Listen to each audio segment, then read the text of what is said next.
hard. Look at that dude just sitting up top, just camping out.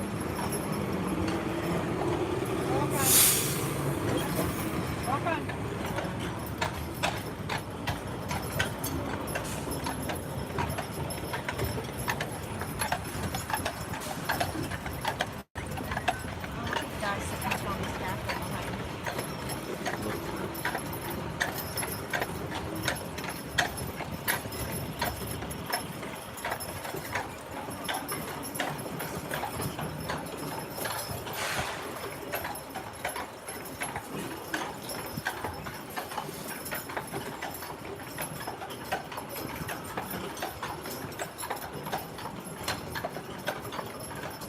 How's everybody doing today?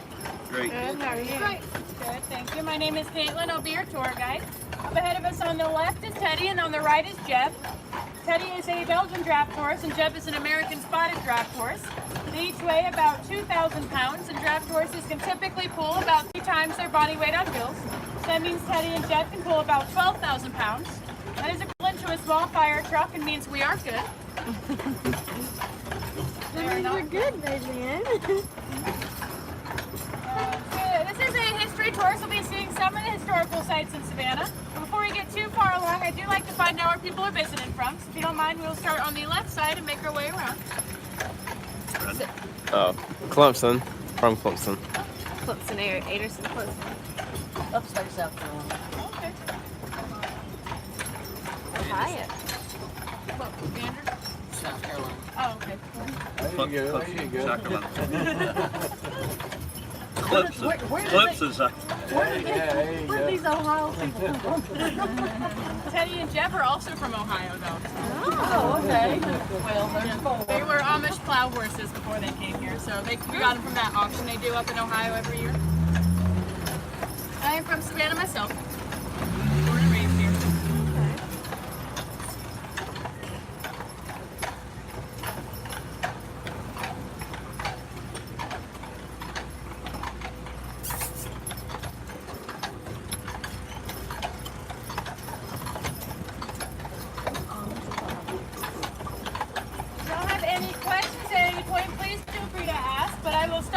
Some general history about Savannah. Savannah was founded in 1733 by a man named James Oglethorpe. He decided to put Savannah exactly where it is to act as a barrier colony so he could protect the English in the Carolinas from the Spaniards in Florida. We were also originally supposed to be a debtors colony, so Oglethorpe decided to buy out people's debts in England, and they were going to come to Savannah and work them off for him instead. But it turns out you need money to start a colony, and who would have thought a bunch of debtors didn't have any money? There was originally supposed to be about 100 debtors, but it only ended up being about a dozen. While Oglethorpe was in Savannah, he decided he was going to place 4 prohibitions. The first prohibition was no alcohol, and we all see how that turned out. Oglethorpe was actually in a barroom brawl in his younger days and spent time in jail for it, so he wanted to prevent the same from happening to his colonists. But all this actually did was provide an excellent environment for rum smugglers and bootleggers and bring pirates to early Savannah. The second prohibition was no Catholics. Oglethorpe was actually very open-minded religiously, but Spain was a Catholic nation at the time, and he didn't want his colonists to side with Spain simply for a shared religion. The third prohibition was no slavery. Savannah was the only free colony at the time because Oglethorpe promised his colonists labor in the form of debtors, but since there only ended up being a dozen, his plan fell through and he was forced by the king to allow slavery in Savannah. And the fourth prohibition was no lawyers. Oglethorpe just hated lawyers. He thought they were scam artists, and he thought if you were truly innocent, you'd be able to defend yourself in a court of law. That is kind of ironic because a good one probably could have kept him out of trouble. So Oglethorpe was only actually in Savannah for about 3 or 4 years before he ruined his entire fortune on bad investments. He was sent back to England in disgrace, and the king had to assign a royal governor to George instead. So he was very good at planning a colony, but he was not too good at running one. We say you can find a drunk Catholic lawyer on just about any corner of Savannah today. I was on a private tour one time. It was a couple, and the husband was like, "You don't even need to go to the corner. My wife's Catholic, she's a lawyer, and she's on her way to drunk."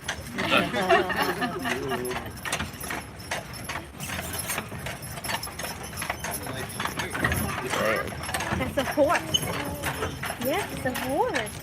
That's why. Huh. Good Wow. Yeah, oh yeah. We Try to ignore run those. into there. Yeah. Our 1980s federal buildings. Yeah. It's just their modern architecture. Yeah, the ugly ones. We call them our bathroom bathroom We call them our bathroom buildings, yeah. The guy actually got arrested in the 80s for trying to hang up shower curtains on the lowest windows.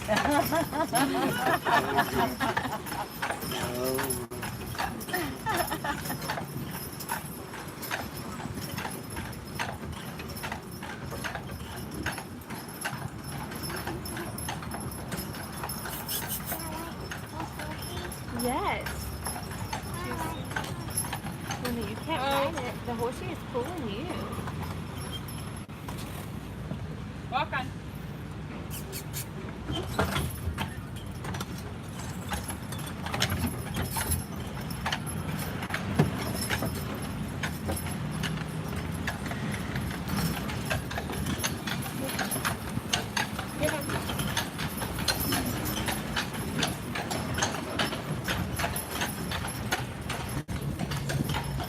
Yeah, can you see the curve? Yellow didn't stick very well. Yeah, it did not.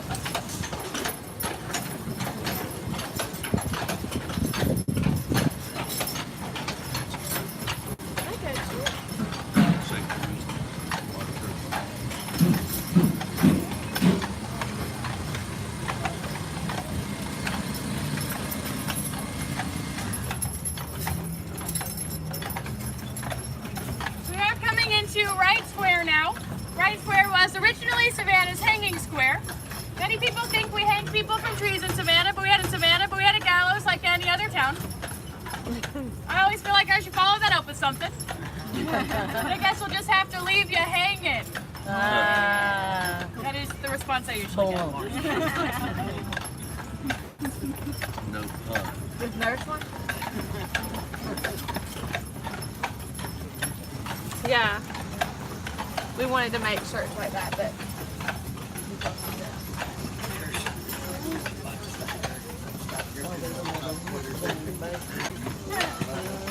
yeah. So pretty. So pretty.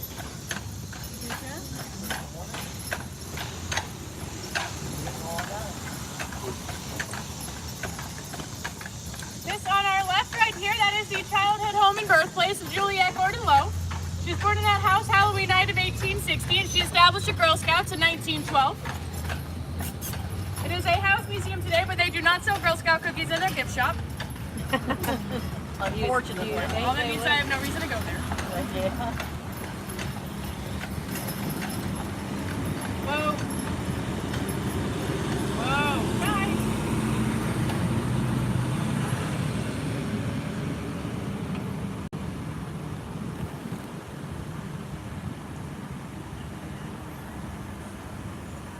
How long have these horses been carriage horses? I'm not sure. Whoa. Teddy. Long enough they shouldn't be doing that. I don't know. I think it's probably been about 5 years for Teddy. I think he's about 12. I think Jeff's a little, I think he's about 14. We usually get him when they're about 8 or 9, so 5 or 6 years, I would say.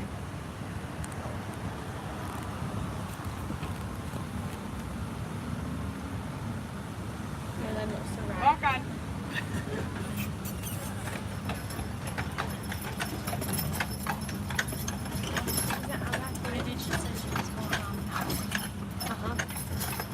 Yeah.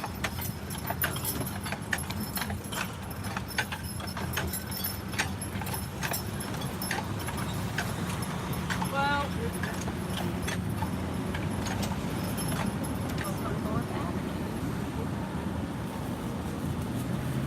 Versus walk on.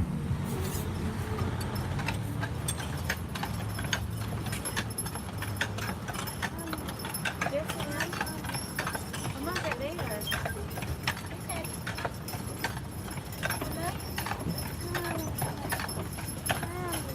This on the right here, that is the Independent Presbyterian Church.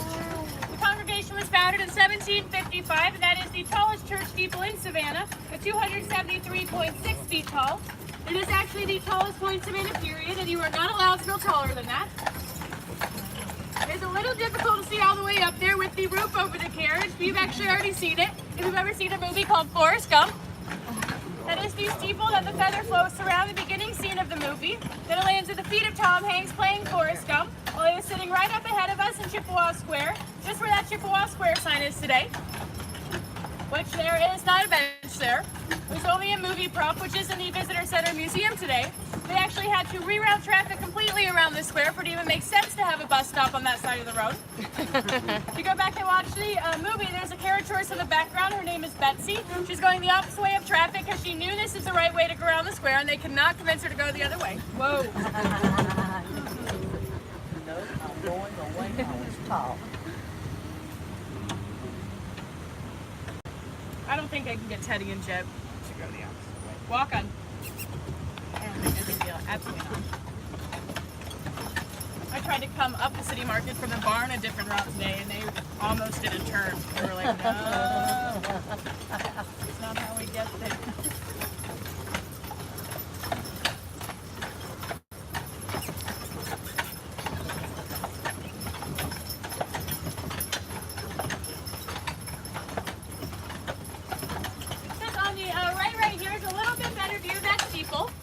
Steeple is 273.6 feet tall. Instead of even 274 because the architect didn't take the weight of it into account. By the time he had finished building, it sunk 6 inches into the foundation. You can't actually see it on their first step. It's about half as tall as the rest of them.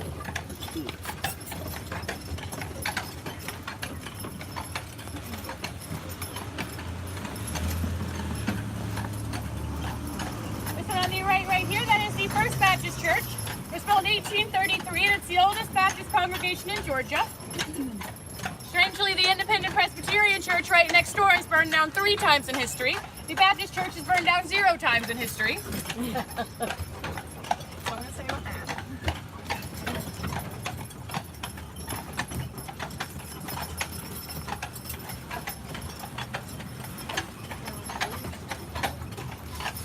This on the right here is the Moses Eastman House.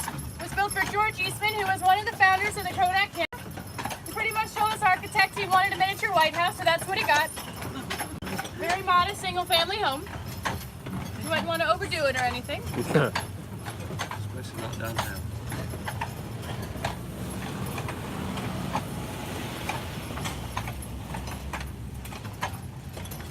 Well,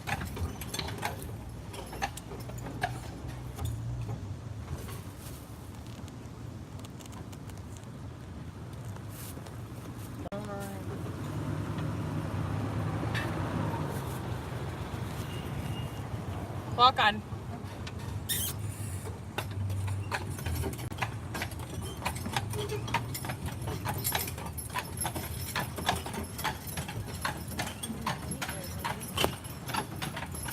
What? What are you talking to me, Mark? Oh. The theater across the square, that is the Savannah Live Theater. It's the longest continuously running theater in the United States. It opened in 1818. It's been in operation ever since. The monument in the center of Chippewa Square is for Savannah's founder, James Oglethorpe, although he does look a little bit like Captain Morgan to me. Yeah. Which is ironic because he hated hard liquor. While he was in Savannah and his alcohol was prohibited, he actually didn't prohibit beer or wine because he said there's no way anyone could get drunk off of beer and wine. It wasn't even worth it. He's a smart guy.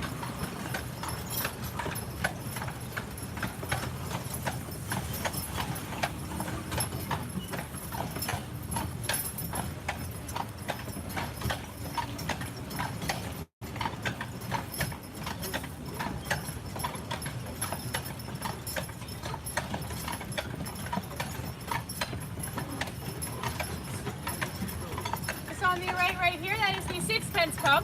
So I have 2 English pubs in Savannah, and it was a filming location for the movie Something to Talk About with Julia Roberts and Dennis Quaid.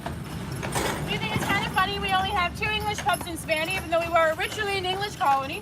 We do have about 9,000 Irish pubs. Oh my God. That is because Savannah has the highest Irish population per capita in the United States. So that is one of the reasons our St. Patrick's Day Parade is the second biggest. Our city goes from about 200,000 people in it to just under 1 million in one day. Wow. That is the day I leave town. Can you imagine 800,000 people from out of town trying to navigate these squares? No. Walk on. It's rough.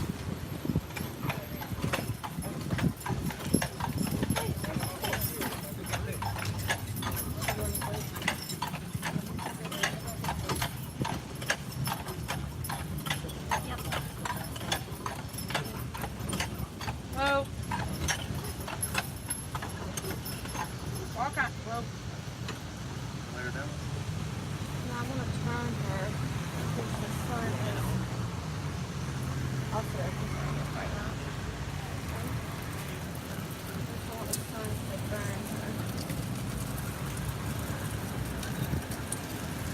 We have a radiator leak.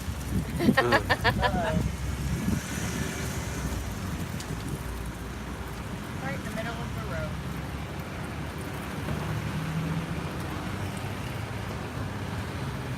Go get it.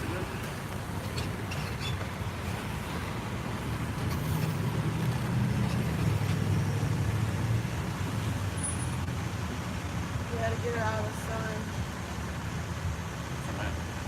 Yeah, put her out.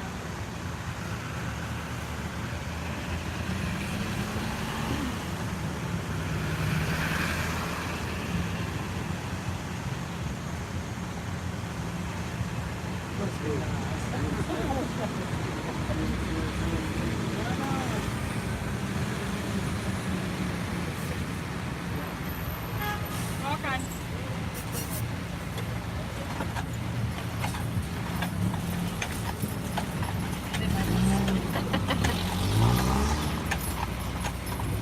Someone will clean it better than me.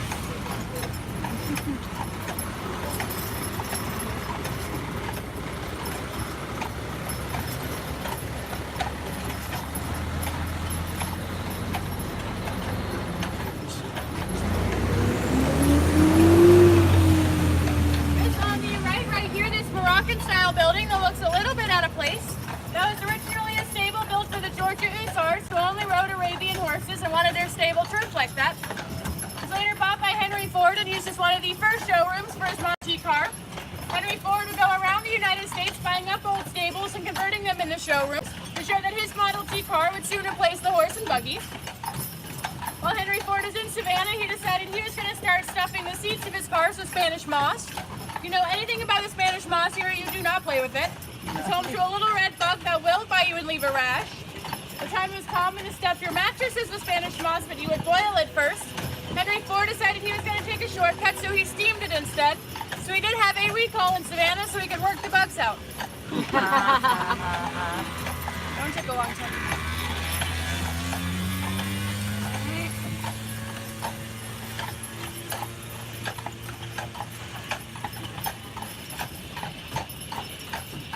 This on the right here, that is the Sorrel-Weed House. It was built in 1853, or wait, no. It was built in 1840. It's done in Greek Revival architecture. It is a house museum today, and they do history tours during the day and haunted tours at night. It's one of Savannah's most haunted houses. And it's my favorite ghost story, so you should definitely look it up. There's another right here. That is the Green Meldrum House. It was built in 1853, and at the time it was the most expensive home in Savannah at $93,000. Later occupied by General Sherman on his march to the sea. He was given that house and 20,000 bales of cotton in exchange for not burning Savannah. Not a bad deal. There's a legend here that the ladies of St. John's Episcopal Church, which is coming up on our right here, were so bothered that General Sherman was staying right next door that they would ring their bell every 15 minutes to annoy him. And it did work, so we went over there and took the bell down. But it turns out one of the ladies of that church was childhood friends with Mary Todd Lincoln. So one thing led to another, and eventually Sherman got a letter from Lincoln telling him to put that bell back up. And he did, but he put it back up upside down.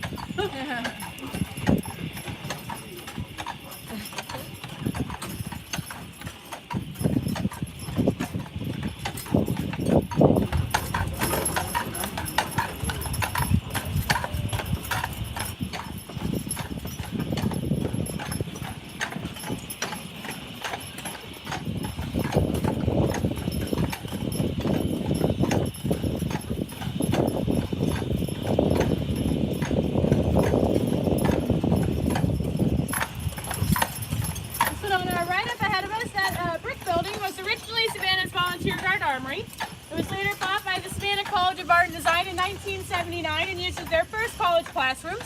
Today, SCAD has 4 campuses around the world and more than 60 buildings throughout Savannah.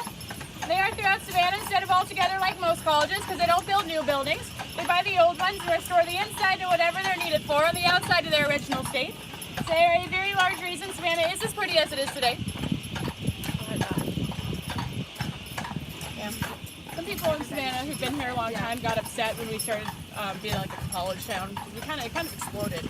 Yeah, in the 2000s. People were mad about it. I'm like, they've done so much for the city. We would not look like this. You wouldn't.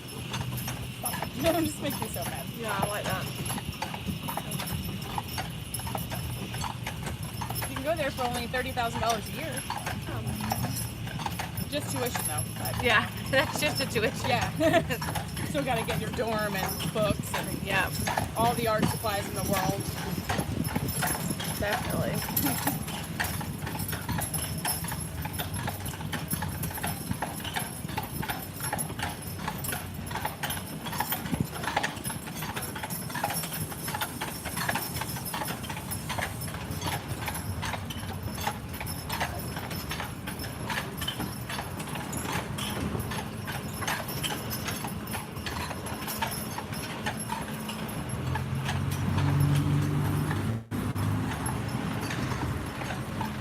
Whoa.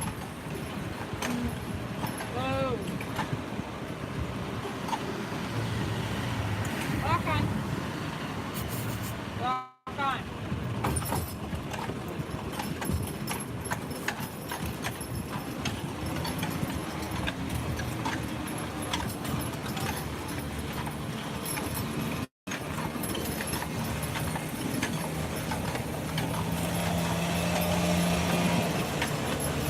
So on the left right here, that is the Andrew Lowe house. It's built in 1856 for Andrew Lowe, who was Juliet Gordon Lowe's father-in-law. She lived in this house when she established the Girl Scouts in the Carriage house out back. I was not a Girl Scout. This is one of my favorite homes in Savannah for 2 reasons.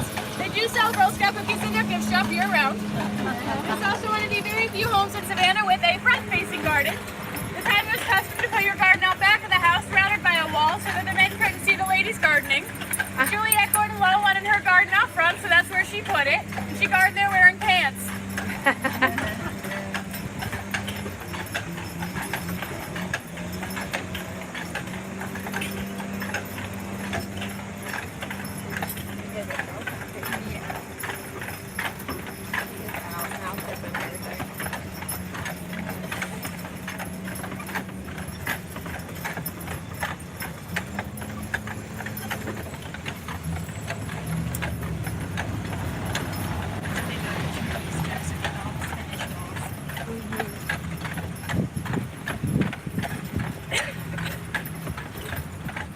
So on our right down here, that bush with the pink flowers, that flower is oleander, which means it is poisonous. From the mid-1700s to mid-1800s, it was the most popular way to get rid of your husband. Ladies could boil it into their tea and it would go undetected. The husband would start to complain about feeling under the weather, and every time he did, he'd get another hot cup of tea. That's really good. Hold on, the core following us. Huh? No, hold on, the core following us.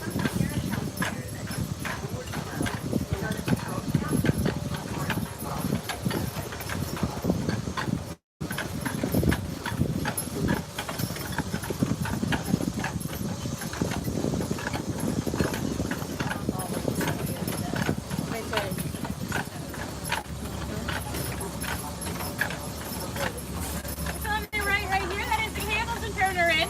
It was built in 1873, and it was the first home in Savannah that had electric lights. Walk on.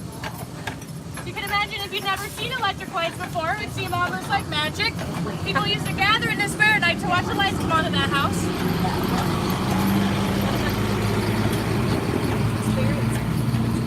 They would gather at night in the square to watch the lights come on.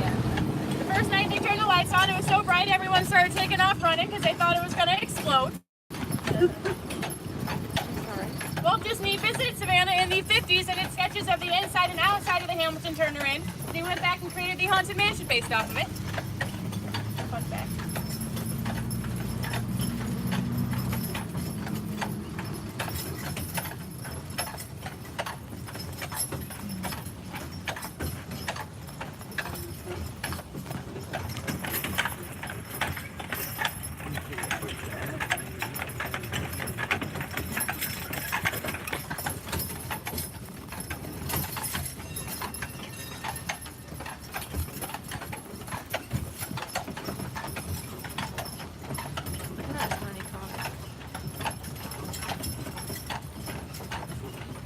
Oh yeah, one of those box cars.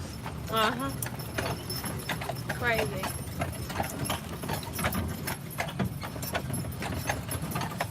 This on the right here, that is the Cathedral of St. John the Baptist. It was originally built in 1876, but a fire destroyed most of the inside in 1898. So they rebuilt and reopened by 1900.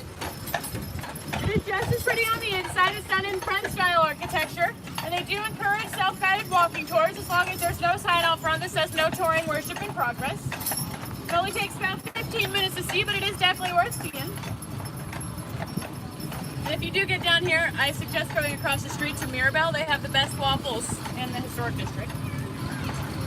Oh, I don't even like waffles, and those are good waffles. They do a peach cobbler waffle where you can get peach cobbler on top of it. It's nuts. That feels good. Okay. There's Liberty Street. You got it? We get it. Oh, that's good now.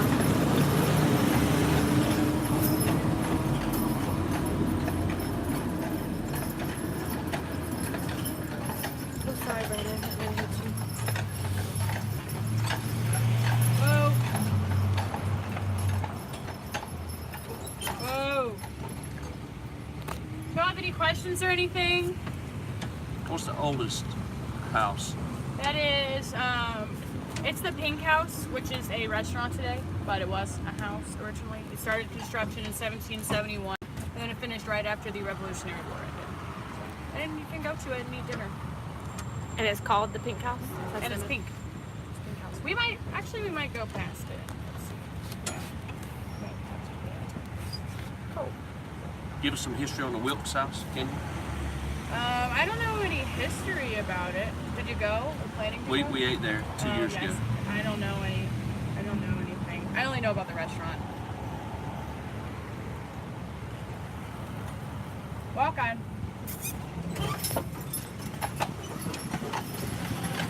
Was it good though? Oh, somebody Did just you enjoy joined. it? Oh yeah, we did. Yeah. I haven't got around to it, but everyone. If you could leave a comment, that would be nice. I've lived here my whole life.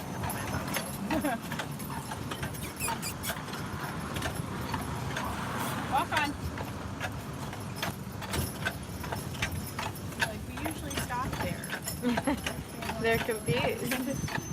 Yeah, do you see how confused they were just by being on the side of the road in that square? They were like, being on the side of the road, they're like, oh no. It's on the right, you may notice this long balcony doesn't have a single balcony door on it. It is very common in Savannah. In the early 1800s, there was a tax on how many external doors you had on your house. So you're allowed a front door, and a back door, and a garden level door, and for every door over that, you'd be taxed. People wouldn't have balcony doors, they'd build floor-to-ceiling windows and climb out of those instead. I like to imagine the ladies in their hoop skirts trying to make them small enough to get out the window.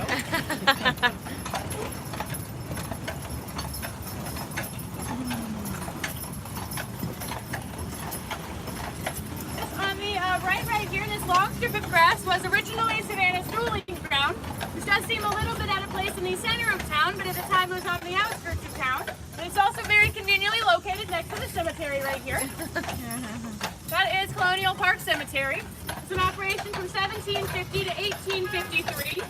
The exact date that it opened is unknown because many of the early markers were wooden and those rotted away long ago. It's also where General Sherman kept a lot of his cavalry on his march to the sea. His horses, being horses, would get itchy and they'd rub up on those headstones and knock many of them over. The troops would get bored and they would take the ends of their bayonets and they would change the inscriptions on those headstones. There are headstones in that cemetery that say we had an 8-year-old mayor, and one poor lady had 109 children. Oh, My wow. favorite's still in the back today. It says, see, I told you I was sick. There's also a very large number of unmarked graves in Colonial Park Cemetery, and that's because 1820 was a very bad year for Savannah.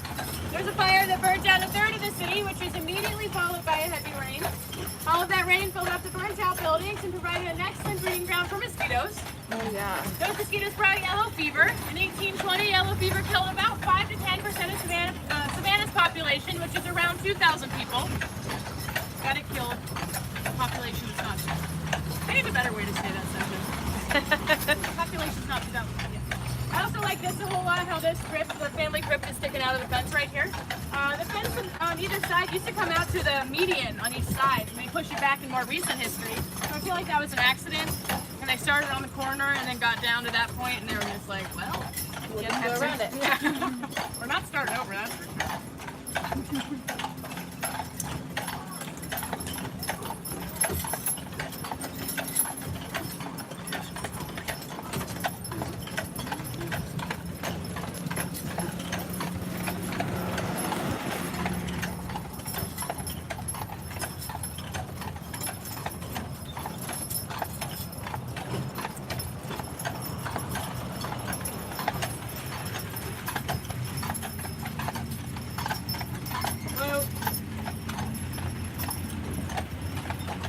That's why I have cats. Or cats. I can do it.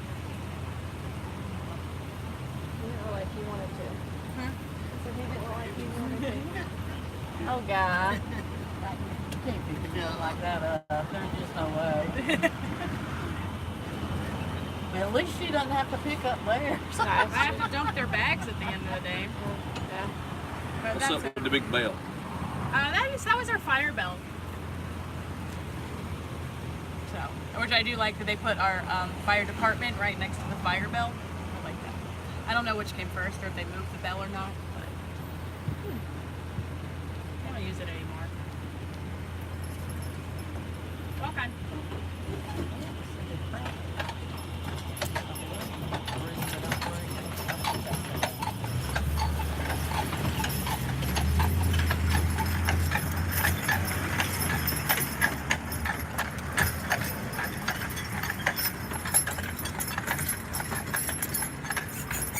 Okay. No. I call this walking a red light.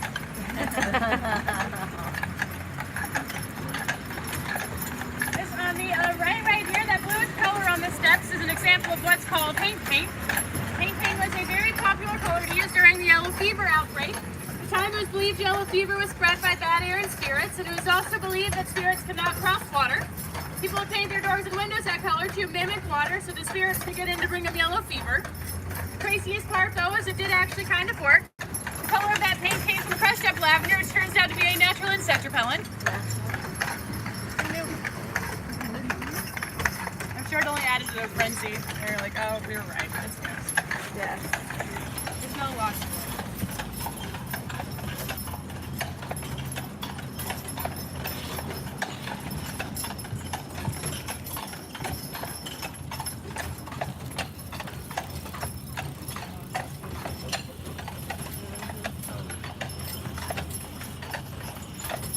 Do you have any more questions?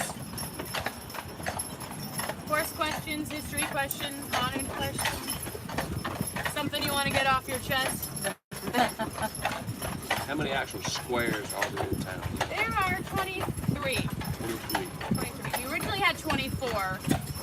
We lost a couple of them, rebuilt a couple of them over the years. But ironically, the one we still don't have today is Liberty Square because they built over with the jail. But yeah, Ellis Square is our newest square, which is the one we picked up in. That's why it looks so much more modern. Because we didn't always have our historic society, so in the 50s when it was created, right in the early 50s, they tore that down, or tore the square down, and then put in a 5-story parking garage where Ellis Square is.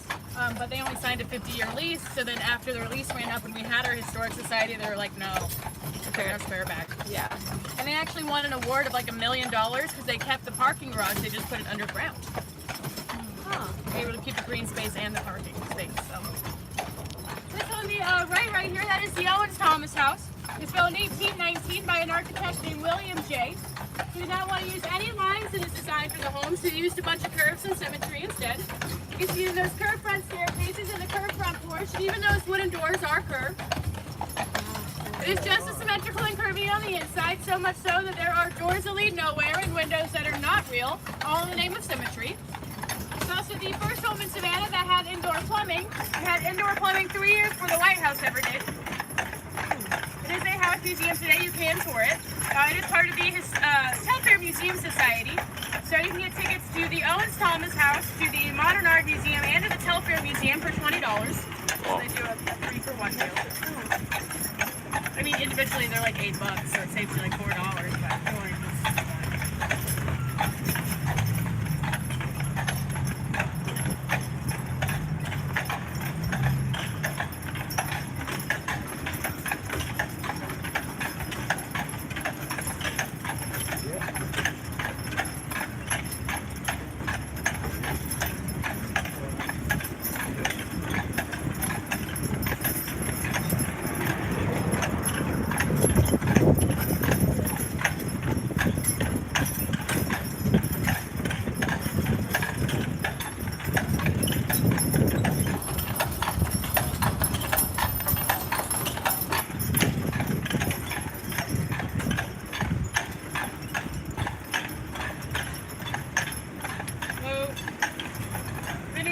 But Ben, you were planning on going to Leopold's ice cream? You went, yeah. It is homemade still. Still say they make homemade ice cream. During Girl Scout cookie season, they make Thin Mint ice cream. I bet it's good. I suggest going really early if you can, if you wanted to go. You get a line that forms out to the Scat Theater all the way down. Oh, wow. Yeah, they have a line every day. Even in winter, they'll come by here and they'll have a line out the door.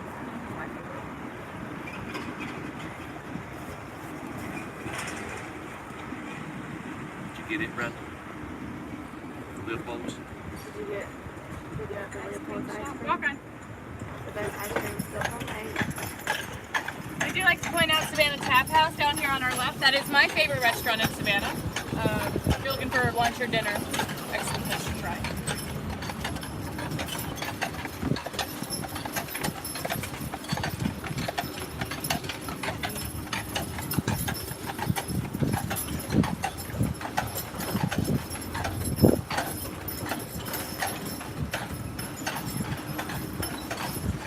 There you go. You want to go in there? Yeah. Who's got recruiting? Look at the macaroons. Wow. You see them all in the little display. Oh.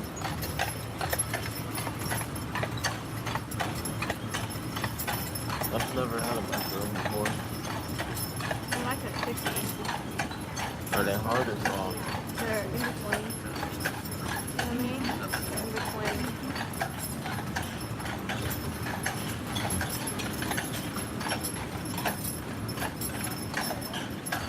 Can I get it?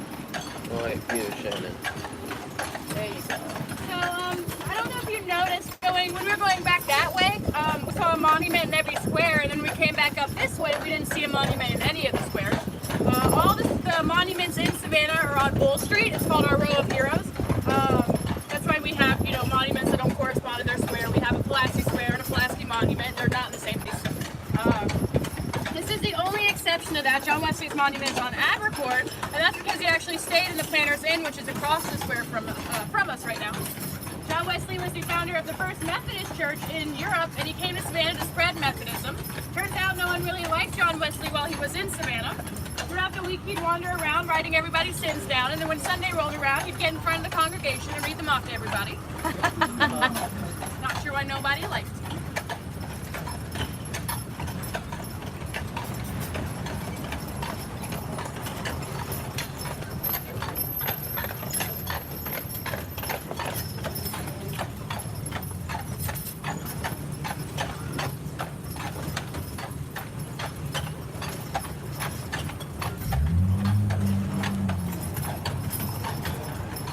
One of the Mercedes Jeep pops.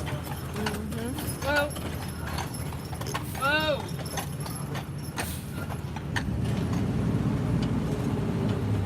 Round Square is also going to be Walk on.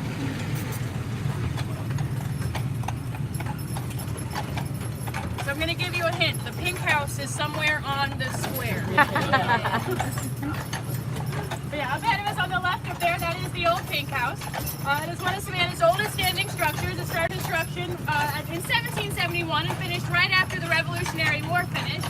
It was built by a man named James Haversham. He built it for his wife, who was still in Europe at the time. And he wrote her a letter saying he built her a giant, beautiful red brick house and he could not wait for her to see it.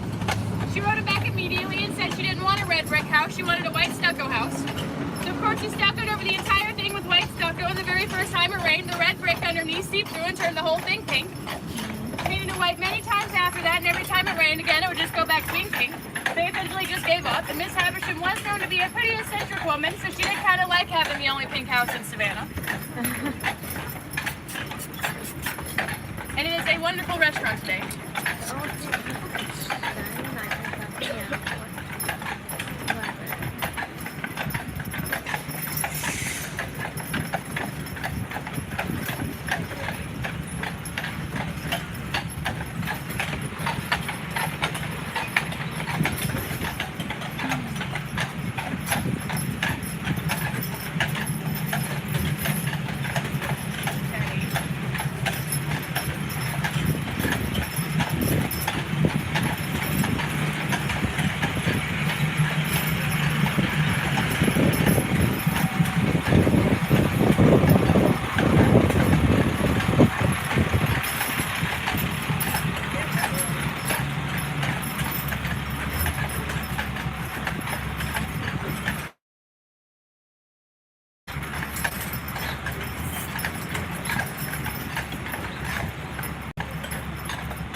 Teddy.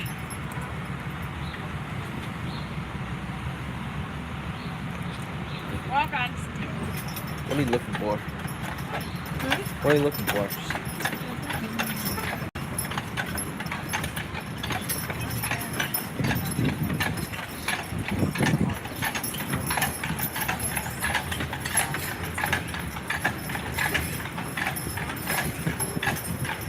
This next square that we come into is going to be Johnson Square.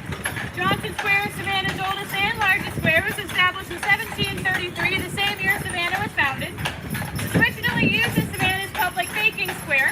It held two very large public baking ovens, one on either side of the square, just where the fountains are today. At the time, it wasn't illegal to have an oven of your own home. You just really did not want one. It's already pretty hot here in South Georgia, and an oven would only make it hotter. You also couldn't sit and walk away like you can today. So instead, people would bring their dough down to the square at the beginning of each day, and they'd mark the top with their initials. Then when that dough rose, the initials would show up bright and bold at the top of the loaf, and that's how they know it's theirs. Do y'all remember the children's rhyme patty cakes? Yes. Roll in, mark it with a B. Yes. It actually originated from the use of public baking ovens. Fun fact for today. Now there's a bank on every corner of Johnson Square, so we call it the banking square instead of the baking square. But there is still a lot of dough here. Yes. Sorry if that was a little stale. I thought I was on a roll. Anything like that, yeah. The monument in the center of Johnson Square is for a man named General Nathaniel Greene. He was the second highest ranking officer in the Revolutionary War, second only to George Washington. For his effort in the war, he was given nearby Mulberry Grove Plantation, which publicly he was very excited about, but privately not so much. He did not like the weather in Savannah. He thought the heat here was terrible. Besides the heat here, General Nathaniel Greene also really hated the Spanish moss here. He go through great efforts every year to have all of it removed from his plantation. One year he went to make sure there was no Spanish moss in his plantation trees, but he did so wearing a wool coat and a wool hat in the middle of summer. You're not going to believe this next part, but he did die of a heat stroke, and he's buried under his monument today. Second highest ranking officer in the Revolutionary War died because he was scared of redwoods.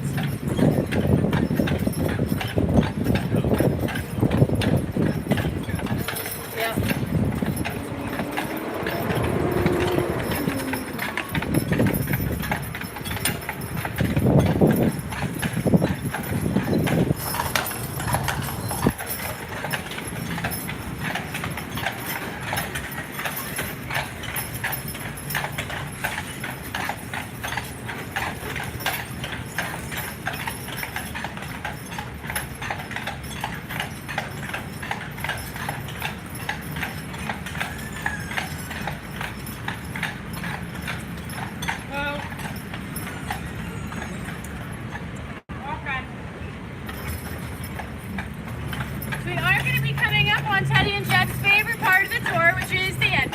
I hope you enjoy the rest of your day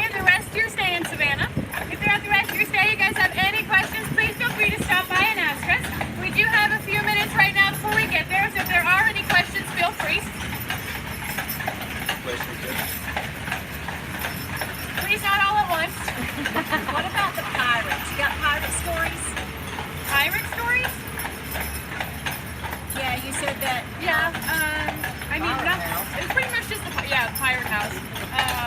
So there's actually tunnels under the pirate house that led out to the Savannah River. So like the rum smugglers and bootleggers, they would come up through the tunnels and they would go to that tavern and they would get all drunk and stuff and pass out. And then once they passed out, people in Savannah would carry them back in the tunnels and put them on a ship. And then they would wake up and they'd be in the ocean already. And you can, the pirate house is a restaurant also. And they do have the tunnels. You can see the tunnels. They walled them off, but you can see where the tunnel would have been.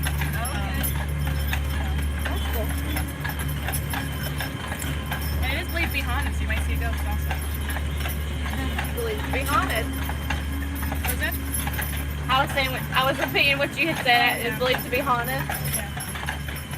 There's the same tunnels they carried the yellow fever victims out and put them in the ocean. Yeah, so. Do you have any ghost stories? Are there any ghost stories? A lot of ghost stories. I don't know if you noticed that square we were just in. Nathaniel Green's buried under his monument, and there's never any Spanish moss in the trees. Oh. No Spanish moss in the trees, and it's always a little bit cooler and windier in that square as well. This ghost is flying around. Cool and winter because we hated the heat and we hated the Spanish moss. So this ghost is Keeping the keeping Spanish it all moss the way. away. So this video does require I drop you off in a slightly different spot than where I picked you up from, because it is a little bit quieter over here. They'll stand better for your exit. If you want to get back to where we started, all you got to do is go to that stop sign, take a left. It'll be about 2 miles down. Yes, it is. It's right around the corner.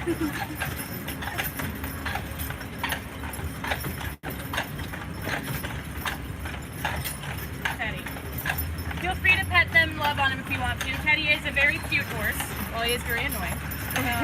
He's got mismatched eyes and a mustache, so he's very cute. Whoa. All right, enjoy the rest of your day, everybody. Thank you. No problem. Cody, would you like to give her to you? Thank you, I appreciate it. Now we'll go.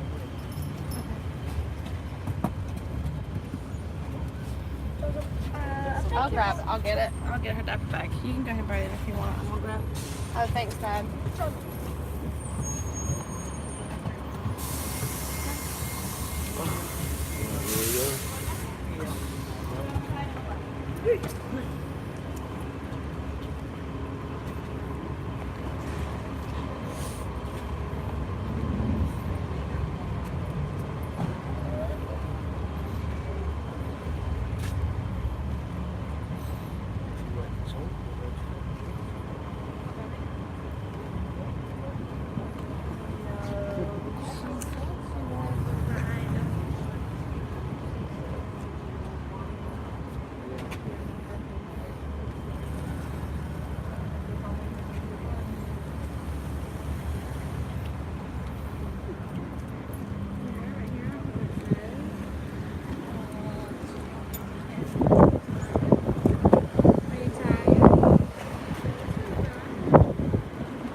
Okay, well this is where I end the stream, so I'll see you blokes later. The next thing I'll upload is probably going to be some F1 2018 content, so yeah, see you guys then in part 3 for F1 2018, boys, it's going to be exciting.